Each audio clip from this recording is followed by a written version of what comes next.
let's have a look now at, let's see if we can identify some of these different types of clause and phrase.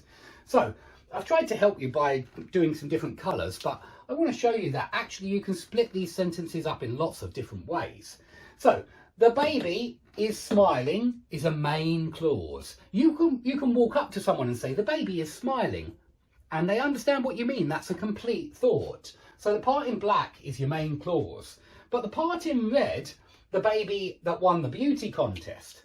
I hope you can see that this part that won the beauty contest, it's a relative clause. It is describing the baby. It's a big adjective describing the baby. It's a clause because it's got a subject, that, and a verb, one. Yeah, as the main elements. Yeah, these are the main elements in the relative clause. So that's a big adjective. It's a clause that's an adjective, and it describes and defines which one. So it's a defining relative clause. There's no comma. Okay, the baby that won the beauty contest is smiling.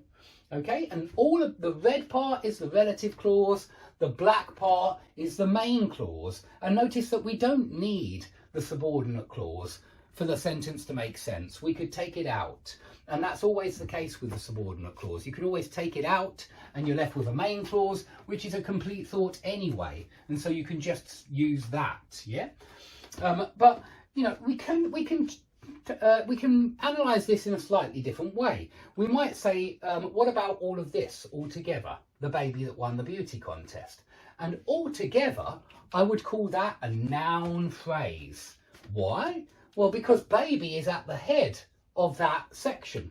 Of everything else, that part in red describes baby, which means that baby is at the top of the hierarchy, and that means that that is a noun phrase. That whole thing, it's a noun phrase with a relative clause inside it. Okay, it's got a relative clause inside it. And notice that the whole thing is the subject of is. Yeah, we could say that the whole thing, the whole noun phrase, is the subject of is. But there's a relative clause inside the noun phrase describing baby.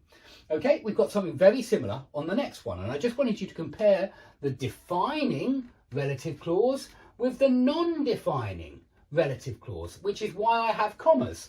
Your wife, comma, who won the beauty contest, comma, is smiling. Same thing again, your wife is smiling is the main clause, but the non-defining relative clause describes your wife. And again, we can say your wife, who won the beauty contest, is a noun phrase. Really, that's just describing that noun. Yeah, and you know, all of this together is the subject of is. Okay? Okay, look at the next one. When you win the contest, you will receive a trophy. And notice there's a comma here.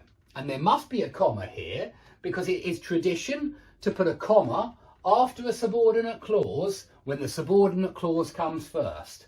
With younger students, I tell them if you start with an incomplete thought, put a comma before the main clause, before the complete thought, yeah, which is what a main clause is. And so anytime you front a subordinate clause, you put it at the front, use a comma, please. So when you win the contest, you will receive a trophy. Notice that when you win the contest is telling you when the main clause will happen. And that's what that's what adverbs do. They tell you the when, the where, the how, and the why of the verb. And so this is telling us the when of the will receive.